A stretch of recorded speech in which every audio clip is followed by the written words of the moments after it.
सितंबर 11, 1999 near अर्थ asteroid सर्वे के दौरान Lincoln near अर्थ asteroid research यानी लीनियर के द्वारा एक एस्ट्रॉइड की खोज हुई और 23 सितंबर 1999 को एरिसीबो ऑब्जर्वेटरी तथा गोल्डस्टोन DSN यानी डीप स्पेस नेटवर्क से रेडार इमेजिंग के जरिए इस एस्ट्रॉइड की तस्वीरें खींची गई जो धरती के काफी करीबी से गुजरा था। एक एस्ट्रॉइड जो आगे चलकर हमें हमारे अस्तित्व के बारे में बताने वाला था और इसका नाम रखा गया बेनू 101955। बेनू नाम एक इजिप्शियन माइथोलॉजिकल बर्ड के नाम पर रखा गया था, परंतु आखिरकार ये बेनू यानी ये एस्ट्रॉइड हमारे लिए इतना खास क्यों है? क्या ये धरती को तबाह कर देगा? आइए जानते हैं आज के इस एपिसोड में। तो हेलो गाइस, मैं हूं कौशिक और चलिए शुरू करते हैं आज के इस नए एपिसोड को। मिल्की वे गैलेक्सी अरबों सितारों, अरबों सौर मंडलों का घर, उन्हीं में से एक है हमारा सौर मंडल, जहां एक नीले ग्रह में बसती है जीवन। लेकिन प्राचीन काल से ही हमारे मन में ये सवाल रहा है कि आखिरकार ये धरती, ये सूरज, ये चंद्रमाएं, ये सब बने कैसे थे? और हम निकल पड़े एक सफर पे अपने प्रश्न के हल की तलाश में। पिछले कुछ दशकों से हमारे सौरमंडल के प्रति हमारा समझ काफी विकसित हुआ है। हमने कई सिद्धांतों के जरिए इस बात का अनुमान लगाया है कि हमारे सौरमंडल का जन्म कैसे हुआ होगा, परंतु क्या हम अपने इन सिद्धांतों, इन अनुमानों को कभी सिद्ध कर सकते हैं? क्या हम इसे प्रमाणित कर सकते हैं? यही आता है बेनू, एक प्राचीन कार्बोनेशियस एस्ट्रॉइड जो कभी धरती का ही एक भाग था। बेनू धरती के ऑर्बिट के काफी करीबी से ही सूरज का चक्कर काटता है और अपने ऑर्बिटल पीरियड के दौरान ये कभी कभी धरती के बेहद नजदीक आ जाता है। यानी ये एस्ट्रॉइड हमारे काफी नजदीकी क्षेत्र में आता है जहां हम आसानी से जाकर इसकी पढ़ाई कर सकते हैं। और इसी मकसद से 18 सितंबर 2016 को लॉन्च किया गया ओसिरिस रेक्स यानी origins spectral interpretation resource identification security regolith explorer spacecraft को, जिसका मुख्य मिशन है एस्ट्रॉइड बेनू पर लैंड करना, उसके सैंपल्स को कलेक्ट कर वापस धरती तक आना। ये सुनने में जितना आसान लग रहा है उतना है नहीं। इस मिशन को पूरा होने में कुल 7 साल लगेंगे और 24 सितंबर 2023 तक ओसिरिस रेक्स वापस धरती पहुंच जाएगा, अगर सब कुछ मिशन के अनुसार चला तो। इस मिशन की लागत कुल $800 मिलियन है, यानी भारतीय रुपयों के अनुसार 5 खरब 55 अरब 52 करोड़ रुपए। परंतु आखिर ये मिशन करने का हमें क्या फायदा? क्या एस्ट्रॉइड्स की पढ़ाई करना जरूरी है? ओसिरिस रेक्स से पहले भी 3 एस्ट्रॉइड मिशंस किए जा चुके हैं, नासा का नियर शूमेकर और जैक्सा के हायाबुसा तथा हायाबुसा 2।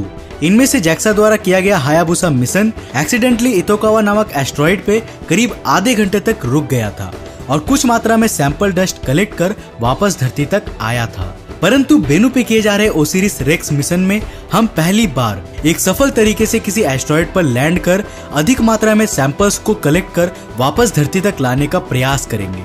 3 दिसंबर 2018 को करीब 2 साल के लंबे सफर के बाद ओसिरिस रेक्स बेनू के करीब करीब नजदीक तक पहुंच चुका है और उसने हमें वहां से बेनू की ये डिटेल्ड तस्वीरें भेजी।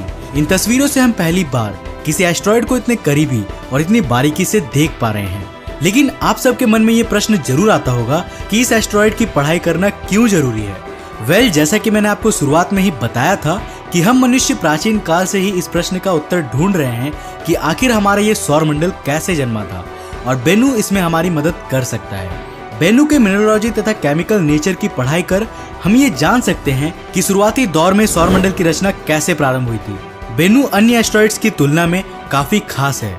इसका आकार एक घूमते हुए लट्टू के समान है जो करीब 4.3 घंटों में अपने एक्सिस पर एक रोटेशन कंप्लीट करता है। लेकिन बेनू की ये रोटेशन स्पीड समय के साथ साथ बढ़ रही है यॉर्प इफेक्ट के कारण, जो सूरज से आने वाले थर्मल फोटोन्स के मोमेंटम के कारण होता है। रोटेशन स्पीड में इस बढ़ोतरी को हम याकोब्स एक्सेलरेशन कहते हैं। बेनू के रोटेशन में ये बढ़ोतरी इसके इर्रेगुलर शेप की वजह से समय के साथ साथ इसके ट्रेजेक्टरी को चेंज कर रहा है, जिसके चलते ये भविष्य में हमारे लिए खतरा बन सकता है। कैलकुलेशंस के जरिए वैज्ञानिक ये कहते हैं कि सितंबर 2060 में बेनू धरती से करीब 7,50,000 किलोमीटर दूर से गुजरेगा और सितंबर 2135 में करीब 3 लाख किलोमीटर की दूरी से, यानी चांद जितने दूरी से यह निकल जाएगा। और फिर सितंबर 2175 में जब यह फिर से धरती के करीब आएगा तब 24,000 में से एक प्रोबेबिलिटी रहेगी कि यह धरती से टकरा जाए। बेनू करीब 262.5 मीटर चौड़ा है। इस आकार का एक एस्ट्रॉइड पूरे एक शहर को तबाह करने की ताकत रखता है। अगर बेनू गलती से भी धरती से टकरा गया तो यह हमें भारी नुकसान पहुंचा सकता है, परंतु इसमें अभी बहुत समय है। फिलहाल हम बेनू की पढ़ाई करने में लगे हैं, जो जल्द ही हमारे प्रश्नों के हल निकालने में मदद करेगा। बस हमें करना है साल 2023 तक का इंतजार, जब ओसिरिस रेक्स अपने मिशन को पूरा कर वापस धरती पर आएगा। तो आज के लिए बस इतना ही। उम्मीद है कि आप लोगों को पिछले महीने 27 मार्च को इसरो द्वारा किए गए शक्ति मिशन के बारे में पता ही होगा। इस वीडियो में मैं इसके बारे में भी थोड़े अपडेट्स दे देता हूँ। इसरो तथा DRDO यानी defence research and development organisation द्वारा किया गया शक्ति मिशन हमें विश्व का चौथा ऐसा देश बनाता है जो एंटी सैटेलाइट वेपन रखता है। यानी अब इंडिया केवल वाटर, लैंड या एयर ही नहीं बल्कि स्पेस में भी दुश्मनों को पछाड़ सकता है, उनके स्पाइंग सैटेलाइट्स को तबाह करके। तो इसरो की इस कामयाबी के लिए इस वीडियो को एक लाइक करना तो बनता है। अगर आपको ये वीडियो पसंद आया तो इसे लाइक करने के साथ साथ अपने फ्रेंड्स और फैमिली के साथ शेयर करें। अगर आप नए हो इस चैनल पे तो ऐसे और इंटरेस्टिंग वीडियोस के लिए चैनल को सब्सक्राइब करने के साथ साथ नोटिफिकेशन बेल को भी ऑन कर ले। मैं मिलता हूँ एक और नए वीडियो के साथ, तब तक के लिए जय हिंद, बाय।